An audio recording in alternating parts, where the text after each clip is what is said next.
Buried deep in the declassified Epstein files from the DOJ vault, evidence that Israel masterminded Michael Jackson's 2009 assassination to protect the elite blackmail web. Michael wasn't just a threat, he was a ticking bomb. He was in the process of going public, opposing Israel's crimes against humanity. The exact same move that cost Charlie Kirk his life almost 2 decades later. But Michael dug deeper. Declassified documents confirm he amassed proof of global elite child exploitation rings, with smoking gun intel on the role played by record industry executives. Michael had the dirt on their horrors. Predators, shielded by Platinum Records, royalties and Mossad ops. So, they erased him. A staged lethal dose of propofol administered by Dr. Conrad Murray. Now the files reveal this was no tragic mishap. Michael was hot on their trail. He was warning children to stay away from Epstein. And we have the receipts. His death was a cold-blooded ritual execution carried out by Israel, staged in that occult hospital to send a message to anybody who dared threaten the bloodline empire. Before we dive in, subscribe to the channel if you haven't already, and join the People's Voice Locals community to join our incredible community, support the channel, and gain access to exclusive and uncensored content. Many people brainwashed by years of mainstream media attacks on Michael Jackson saw the photos from the Epstein files and jumped to one obvious conclusion. But what they failed to understand is that Michael was never on Epstein's side. He was protecting children from Epstein and the cabal of child predators.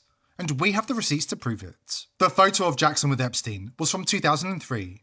The very same year, the Scary Movie franchise inserted a bizarre scene mocking Michael. This wasn't comedy. This was a warning. Comply, or the entertainment industry machine will be weaponized to destroy you. Enter the prince of 90s child stardom himself, Macaulay Culkin.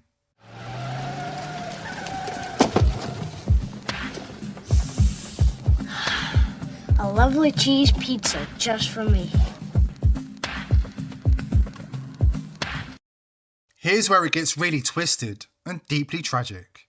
As a young boy, Macaulay Culkin appeared in Michael Jackson's iconic music video for Black or White. Culkin and Michael Jackson became close friends. Jackson gave him advice about surviving life as a child star, and Culkin spent a lot of time with the King of Pop at his Neverland ranch. Culkin says that Michael was actively protecting Hollywood's children from the satanic paedophile cult. That's exactly why they came for him. They framed Michael with the very crimes they themselves were committing against children. Well, somebody's saying that he was trying to protect the kids. Somebody. Yeah, Macaulay Culkin. Oh, all right. So a name. He gave an interview stating that Michael Jackson once intervened, discouraging him from boarding a flight to an island later associated with Jeffrey Epstein. It doesn't say it's Little St. James Island, but it's an island later associated with Epstein. And they presumed that Michael Jackson may have stepped in to help other kids not go to that island. But it was that one statement from Macaulay Culkin. That's pretty much it. Right. So again, I knew it was somewhat reputable, but I mean, so was Michael Jackson helping the kids? Was Michael Jackson trying to prevent Epstein from doing what he was doing? I'll never forget that. Michael Jackson saved me from getting on a plane to that tiny island. When Michael finally grasped the true depths of the evil he was dealing with, after spending time around the likes of Rabbi Shmuley and Jeffrey Epstein, he was a broken man. He could barely find the strength to keep living. And just like Charlie Kirk, Michael knew when they were coming for him. His final phone call, the night before he died, has been suppressed for years. Listen closely. You'll understand why they're desperate to keep it under wraps. I don't know if I should tell you this, but I don't know who may be listening. There may be a group of people that want to get rid of me. They don't want me here anymore. I don't understand. What do you mean? Talk to me. I can't talk about it over the phone. I don't know what's going to happen, but I just feel in my soul, only God knows, they could shoot me. They could stab me. They could frame me and say I overdosed you with drugs. They can do a lot of things. Who could do this? It's not the government.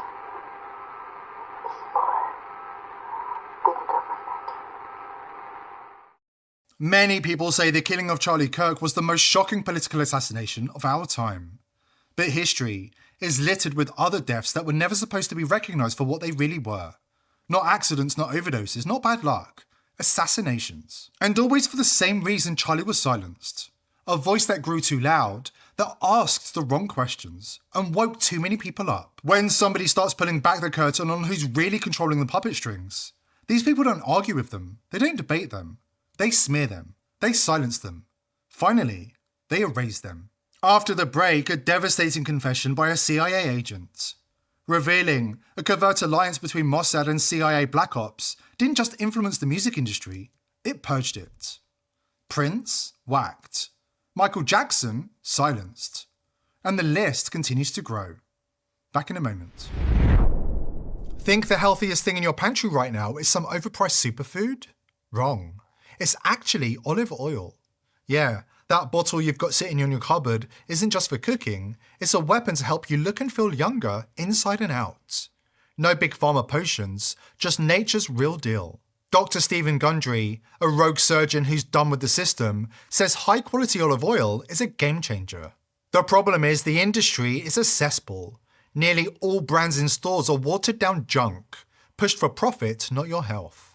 Dr. Gundry has had enough. He's exposing the real truth about olive oil with a free video for viewers of this channel.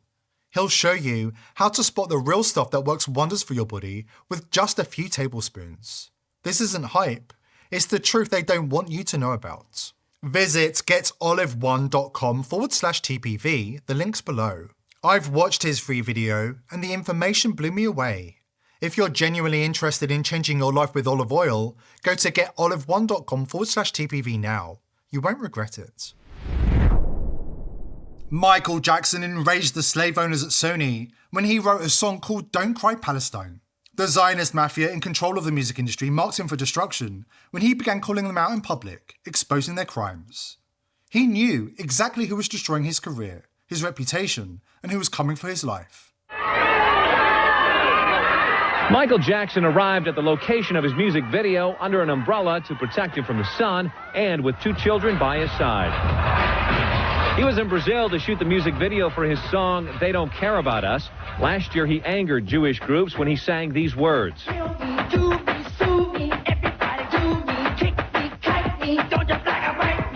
Michael then gave in to pressure and changed the song. But in Brazil, the controversial lyrics were back, and he sang it this way.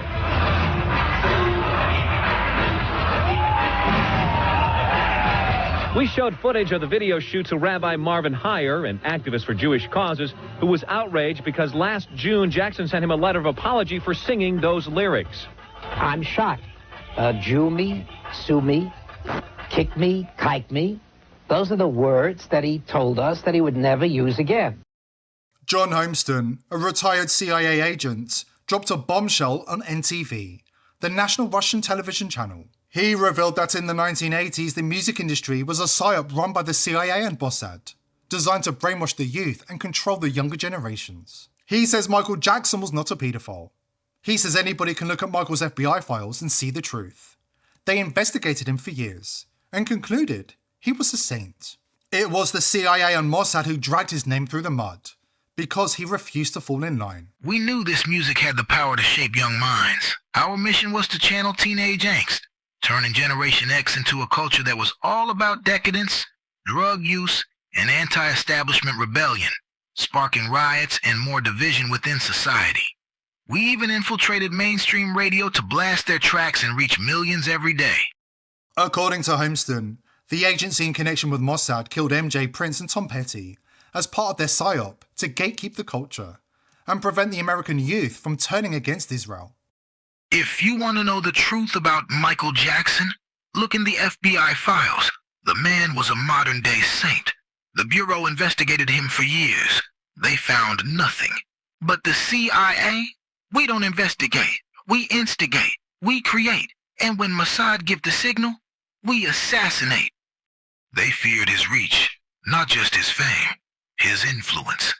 Millions adored him across every border, every language, every continent. A man like that could shift an entire generation overnight. Assassinating beloved artists, promoting antisocial culture, flooding the streets with hard drugs. Is there anything the CIA and Mossad hasn't done to destroy America from within? I will tell you, Director Deutsch, as a former Los Angeles police narcotics detective, that the agency has dealt drugs throughout this country for a long time. 2026, nothing has changed. The Zionists still pull the strings behind the intelligence agencies.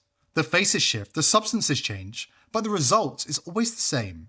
Streets flooded with drugs, designed to keep people numb, confused, and easy to manage. Society in decay, paedophilia normalized, and heroes assassinated for the crime of standing up to Israel. Back then, voices like Michael Jackson and Prince were silenced for stepping out of line, for reaching too many people with ideas that couldn't be controlled. And now a new generation of truth tellers is in their crosshairs. People who challenge the narrative. People who wake their audiences up. People like Charlie Kirk. Speak too loudly, and the system speaks back. It's time to dismantle a 9,000-year-old satanic paedophile ring.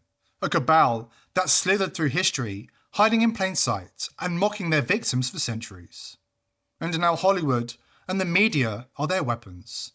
Films, shows and news, laced with symbolism that degrades survivors, normalizes the horror, and gaslights the world into disbelief. It's all part of the ritual, exposing the horror while daring us to believe it. Let's put this into perspective. Jeffrey Epstein's youngest victim still had his umbilical cord attached. Regardless of your political opinions, we now have enough evidence to prove without doubt that the left and right are ruled by the same psychopathic predators. They feed on fetuses, steal babies, deceive children, and legally kidnap orphans, exploiting them all to their disgusting liking. We're definitely not angry enough. Everything we're dropping here is the kind of material that gets hard drives wiped, servers torched, and people suicided before breakfast. If you're doing your own research and digging into dangerous topics online, you need to be protected. Legacy VPNs? Forget it. Proton? It's literally funded by the WF&DU. Let that sink in.